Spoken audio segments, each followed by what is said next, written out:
సామాజికవేత్త దాకారపు కృష్ణ పుట్టినరోజు వేడుక పండుగ వాతావరణాన్ని తలపించింది.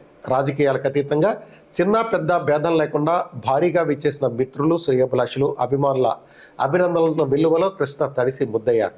పూల బొకేలు, దండలు, ఇతరత్ర బహుమానాలతో కృష్ణను ముంచెత్తారు. ఫోటోలు దిగేందుకు అభిమానులు పోటీ పడ్డారు. మరోపక్క అభిమానులు భారీ బాణసంచా కాల్చుతూ సంబరాలు జరపడంతో పుట్టినరోజు వేడుక ప్రాంగణం దద్దరిల్లింది. రోటరీ పూర్వ అసిస్టెంట్ గవర్నర్, తపస్ విద్యా సంస్థల అధినేత, మద్ది బ్యాంక్ డైరెక్టర్, K9 కాపు సంఘం సంక్షేమ గౌరవాధ్యక్షులు, యువ చార్టెడ్ అకౌంటెంట్ దాకారపు కృష్ణ జన్మదిన వేడుకలు జనరంజకంగా జరిగాయి. జంగారెడ్డిగూడలోని కాలేజీ రోడ్లో ఏర్పాటు చేసిన సేవా కార్యక్రమాలకు అనూహ్యంగా జనస్పందన లభించింది. కృష్ణను కలిసి పుట్టినరోజు శుభాకాంక్షలు తెలిపేందుకు జనం పోటీ పడ్డారు. ఈ సందర్భంగా కృష్ణ మాట్లాడుతూ రాజకీయాలు, సేవారంగం ఒకటేనని, సేవ చేయడానికి తను రాజకీయ రంగంలోకి వెళ్లనున్నట్లు తెలిపారు. 2-3 రోజుల్లో ఎంపీ, ఎమ్మెల్యే సమక్షంలో తెలుగుదేశం పార్టీలో చేరనున్నట్లు ప్రకటించారు.